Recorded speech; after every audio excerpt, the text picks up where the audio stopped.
Bloomberg Audio Studios. Podcasts, radio, news. I'm Mathieu in Washington. This is special global coverage of the State of the Union address tonight in Washington, D.C. Kailey, Leinz, Rick Davis, and Jeanne Zaino are with us in our Washington bureau as we try to unpack what we just heard. A laundry list, certainly, but also a tone from this president that was predicted from the White House. High energy, oomph behind the speech. He did manage to find spontaneous moments, Kailey, with a back and forth with none other than Marjorie Taylor Greene. It was the issue of the border that really seemed to light up Republicans tonight in this room. Absolutely. Marjorie Taylor Greene confronting the president from across many rows of seats about Laken Riley, who we discussed earlier this evening, a college student in Georgia who was killed by a person who was in the country illegally. He did say Laken Riley's name. He addressed her parents, and leaning on the empathy we have often seen from this president, says he understands what it was like having lost children himself, what they must be experiencing. Interesting, though, that on the actual substantive issue of the border, which we knew was going to likely feature heavily into the speech, he didn't get to it until about 40 minutes in. He instead began with the issue of Ukraine, then moving to the issue of democracy. One of the big highlight lines in the first portion of the speech coming from the president, and he was alluding to his predecessor, said that you can't love your country only when you win. And Joe, he said that line after talking about January 6th. And from there, of course, we saw him touch on many other issues, abortion, the economy, and ending the speech this evening addressing what many see as one of his biggest weaknesses as he campaigns for a second term, his age. He said, I've been around a while, trying to play a joke about it, but then also said the issue facing our nation is not how old we are, it's how old our ideas are. And it was really toward the end of this speech that you saw Biden in campaign mode, not just addressing the American people in this Congress as president, but as someone who would like to stay president for another 4 years, Joe. Yeah, Kailey, we heard him use that line on Late Night with Seth Meyers a couple weeks ago about whether your ideas are old. And he certainly delivered that here with some emphasis, as he did the money line of the night. The State of our Union, he said, is strong and getting stronger. Not everyone in the room agrees with that, of course. And I will tell you that in this statuary hall, all the lawmakers are now emerging from the chamber. Senators and members of the House are streaming by us here, and we're going to have conversations with some of them coming up here on Bloomberg for their impressions, as I mentioned, D's and R's, who sat through this, Kailey. And of course, we're now going to be hearing the official Republican response to this address tonight from the president. Yeah, Senator Katie Britt of Alabama, of course, at 42 years old, the youngest woman Republican ever to be elected to the chamber, will shortly give the Republican response. And of course, we will be bringing you that response live on Bloomberg Television and radio. But we also do want to get the response of our political panel, who is still with us. Jeanne Zaino of Iona University and Rick Davis, partner at Stone Court Capital, are still here with me at the Washington Bureau. And Jeanne, I would like to just begin with you. This speech was over an hour long. One of the big conversations we were having going into it is not what the president said, but how he said it being important. How would you rate his performance this evening, aside from the policy he outlined? You know, I have to say, I think the performance itself, it was energetic. Joe used the word, he had a lot of oomph. I think it was raucous. He was interacting with members of Congress. And I think performance-wise, he may have been able to do what he did last year, which was to quell some of the doubts about his age and his ability. So I think from a performance perspective, I'm not sure that the White House or the campaign could have expected anything more from this president. I think his experience showed this is Joe Biden in his element. He is, after all, a man of Congress, having served in this body from 1973 to 2009, after which he went to the White House. So I think this was a night where, by performance standards, he did exceed a lot of expectations, and that's the way Joe Biden likes it. He feels like he's been underestimated for most of his political and professional career, and at those important moments, he has done what he needed to do, and I think tonight was one of those nights. Rick, your impressions here of this address. Expectations were so high and made even higher by this White House that promised an energetic Joe Biden at 9 o'clock at night. And it sure seemed like we got one. You might not agree with everything he said, but Rick, he had the room in the palm of his hand for extended periods of time tonight, even achieved some back and forth, some call and response with Republicans. Did he meet his goals? Yeah, I think he did. I mean, look at how he started this speech out. Extremely strong, high-paced, very strong wording around democracy, one of his favorite topics. They went with something that I think he thought he could get comfortable out and sound like he's really embraced it.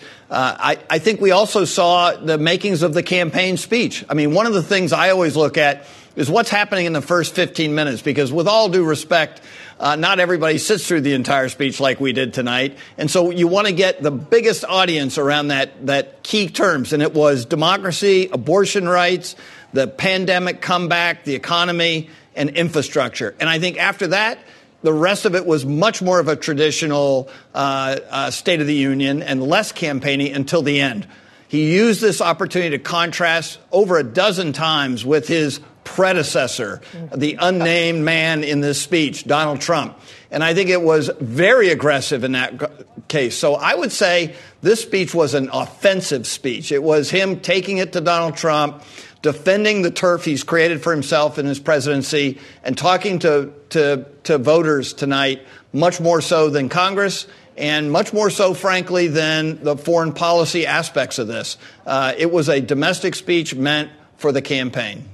Well, and Rick, as you talk about the idea that he was referencing his predecessor without directly naming him, he also said at one point in the speech that America cannot go back. I'm here tonight to show the way forward. And he went on at the end of the speech with a kind of laundry list of the way that he envisions the future. And I do believe we hear Joe Mathieu perhaps greeting a senator as they emerge from the chamber, and we'll bring you that conversation shortly.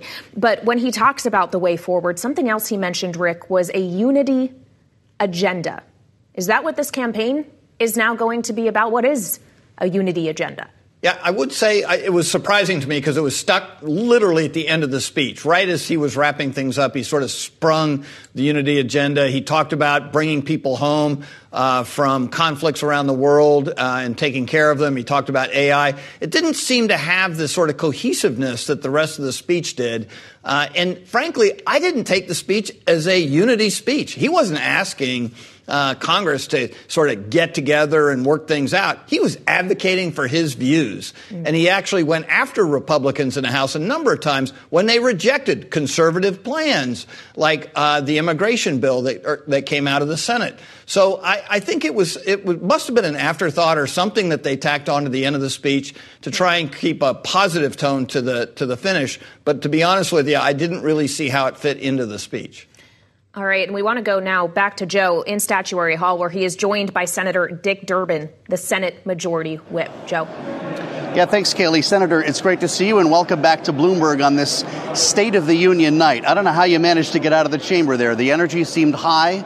We were promised a high-energy Joe Biden late at night. Did he pull that through for those who were in the room? Absolutely, a home run. Strong ideas, strong presentation. Put to rest this notion that he's somehow an elderly man who can't handle the job. He showed real strength tonight on ideas that are important for America's future. Yeah, interesting order in topics. We started on Ukraine. We heard about the economy, a lot of other issues before we ever got to the border. Senator, that seems to be the issue that lit up the room. It certainly has been driving the debate here with the president's supplemental emergency request. Did he make any headway there? Are you seeing half the room up, half the room down? And it really underscores the division. 2 out of 3 Americans know what's going on. There was a bipartisan bill proposed in the Senate, which the president supported. James Lankford of Oklahoma, a Republican senator, was the lead negotiator. We were ready to move forward on a bipartisan solution. Guess what happened? Donald Trump said, stop. We don't want to give Joe Biden a victory. Blame it on me, he said. Well, I am blaming it on him. He stopped any progress on a bipartisan solution. The president tonight said, stop giving your speeches on the Republican side about the border. Do something. Join me in passing this bill. You're the majority whip, and you blame Donald Trump for what happened. I certainly do. He said exactly that. I'm quoting him. Place the blame on me. He's the one who stopped the negotiation, stopped any effort for bipartisanship. So let's ignore him for a minute and solve the problem on a bipartisan basis. Well, indeed, as the majority whip, you have a sense of the votes. I wonder if we're going to see a vote in the Senate, maybe even tonight, Senator, on this stopgap budget plan that passed the minibus, if we can call it that passed the House. Do you have work left tonight, or is that tomorrow? Tomorrow. Will it pass? I think it will. I think the strong bipartisan support in the House is an indication of what's going to happen in the Senate. This is the beginning of the general election, as many have called it. This is going to be Joe Biden versus Donald Trump. Americans need to start getting their minds around that. Yes, they should. And it's important that they do, because this is a clear choice between Biden and Trump. We've seen this match before, but we understand the gravity of it after January 6th insurrection mob. I mean, the violence that President Trump initiated against this very building and the people who work in it should not be easily forgotten. Senator Dick Durbin, thank you for spending time with us tonight on Bloomberg. It's good to see you on the State of the Union evening. Kailey, I'll send it back to you in the Bureau. Joe, thank you very much. Of course, as we consider the Senate moving forward on funding the government, there do remain many open questions that Congress still have to deal with, many of which the president spoke about this evening, not just including the bipartisan border measure that he was encouraging be revived, if you will, after it was very quickly killed shortly after the announcement, but also on the issue of Ukraine. He touched as well on Israel, remembering that funding for these two allies are wrapped together in a supplemental national security package that has indeed passed the Senate. And Jeanne, leading up to this speech, especially in light of the fact that we were just talking about the unity agenda, if you will, there's the question of unity between the different parties. Sure. There's also the question of unity within the party. And within the Democratic Party, the issue of Israel is perhaps one of the more divisive ones. How do you think the president handled that tonight? Did he do a good job of bridging the gap between, or bridging the divide, if you will, from being supportive of Israel, but also trying to be supportive of Palestinian life in Gaza? Yeah, I mean, he's in a really tough position. He is getting a lot of pushback from his own party, as you mentioned, Kailey. We even saw two members in the House tonight hold up a sign to Democrats saying ceasefire now. So he is getting that pushback. We saw it on Super Tuesday with the number of uncommitteds in places like Minnesota. So the president knows he's walking this line. As he described himself in this speech, he has been one of the closest friends of Israel for most of his career. But at this point, he is trying to do both, support Israel in their fight against Hamas and also make the case that they have to be cognizant of the impact they are having on innocent men, women, and children in Palestine. He took the number 30,000 dead, according to the health ministry over there, that's been conflicting a lot of people. And he said, we are going to take steps to do better. I don't know how it's going to play on the Democratic left. This is an issue of real concern also to young people, not just Arab Americans. Well, and Jeanne, as you mentioned, we saw that uncommitted vote showing up in Minnesota. We also saw it showing up in Michigan first. And on that note, we are joined now by a congresswoman from Michigan. Representative Haley Stevens is standing by with Joe. Joe? Yeah, Kailey, we are here with Haley Stevens, who is no stranger to this network.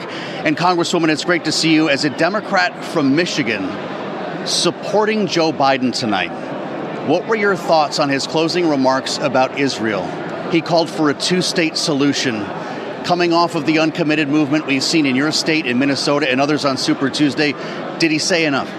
He absolutely said the right things on Israel tonight. And personally, I'm here with Liz Naftali, who is the great aunt of 4-year-old Abigail, who was taken hostage for 50 days when she was 3 years old. She lost both of her parents. There are so many other hostage families in the room here tonight. And as the task force co-chair alongside Republican French Hill for American hostages, that was one of the most sobering pieces of his really resounding and comprehensive speech. And it was a speech of vision, and it was a speech of setting goals. And what he said about getting to a two-state solution is still going to be the goal. There is lots of pain. There's lots that we're navigating. A terrorist operation in Gaza, known as Hamas, has not served its people well. And we need to find peace, and that will come when Hamas surrenders. Are you disappointed he was not able to announce a ceasefire tonight? That was a hope of the administration. Well, I know he's worked so hard. He said he's working with Saudi Arabia. He's working alongside Israel, certainly. They presented a deal. It was rejected by Hamas. We need answers. We need these remaining hostages, over 153 days there, to come home.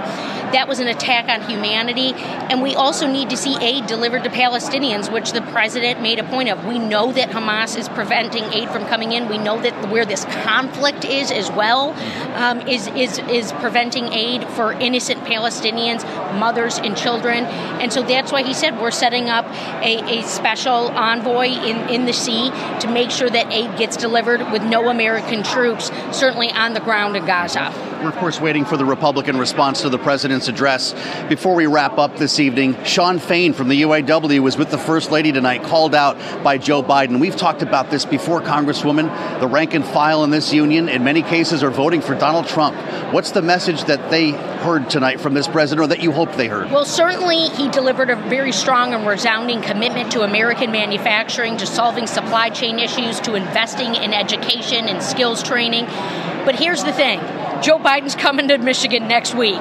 He's going to be digging deep. He's going to be making sure that these union members know who he is, that he's the tough guy in the room, and he's also the honest guy in the room that has a commitment to protecting freedoms, to standing up for job creation, and making sure that our middle class is at the table while we do it. And that's why Shawn Fain was here tonight. I was so thrilled to see him get a shout out. Can't wait to have the president back in Michigan. Well, come talk to us again when you get back to Michigan, Congresswoman. It's great to see you. Haley Stevens, the Democrat from Michigan, with us as part of our special coverage here. Kailey, this is the message that starts now. Rick and Jeanne were talking about this, not just members of the cabinet, but the president's Democratic allies fan out across the country to deliver this message starting tomorrow.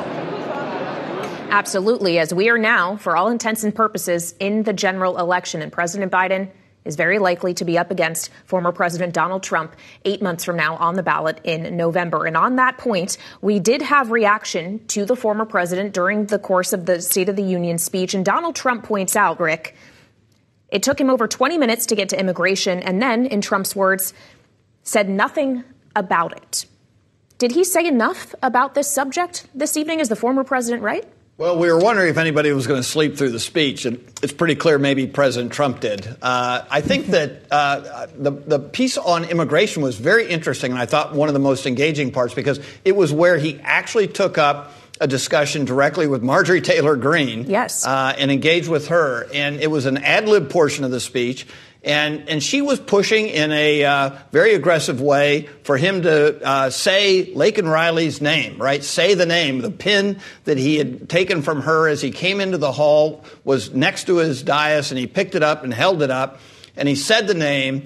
And he did something that I think is going to create a little bit of a backlash. So he may have said a lot more than Donald Trump thought he did. And that was, he referred to illegals. And that was a term that he hasn't really used in reference to migrants coming across the border. And we already see across the internet some of the more progressive groups within his coalition basically pushing back over this portion of the speech. So what's interesting is Donald Trump and the progressives in the Democratic wing seem to have something in common, which is the president sounded more conservative by defending the bill in the Senate that didn't get a hearing in the House. And that was something that always ruffled the feathers of the Democrats in the House, too. So I think that's going to be one of the things we're talking about for days to come, is this sort of very aggressive approach he took on immigration in this speech. I'm Joe Mathieu in Statuary Hall in the House of Representatives. Having just heard from the president and Senator Britt, we're joined now by Congressman Bryan Steil, the Republican from Wisconsin, was in the room, a member of the Financial Services Committee here in the House and chair of the Admin Committee. Congressman Steil, it's great to see you. Where to begin after a response like that? You were in the room for Joe Biden's address. Did he speak to you as a Republican lawmaker when he talked about his unity agenda? I think the president really missed the opportunity to speak with emotion, as Senator Britt just did, about two of the most important issues of the day: the way that illegal immigration is impacting American families across the country, and the way that inflation, cumulatively 17%, is impacting families' ability to afford the things that they need. I think his comments on the economic policies were pretty disingenuous at times, commenting about the size of a Snickers bar or the amount of chips in a bag, rather than talking about the way that things being 17% more expensive than when he took office are impacting families who are struggling to get by. You know, we talk about inflation a lot when you're on with us, Congressman.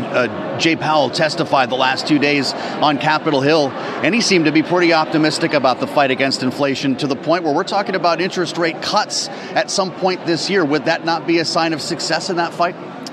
Inflation is coming down, but the cumulative impact on families is still quite real. You come to a grocery store in Wisconsin at the checkout counter with me, and you'll hear time and again that families are struggling to be able to afford the things that they need. We've made progress on the fight against inflation, but we're still dealing with the fact that this administration spent trillions of dollars after the end of the pandemic. Will you be on the trail in this campaign to help Donald Trump deliver his message?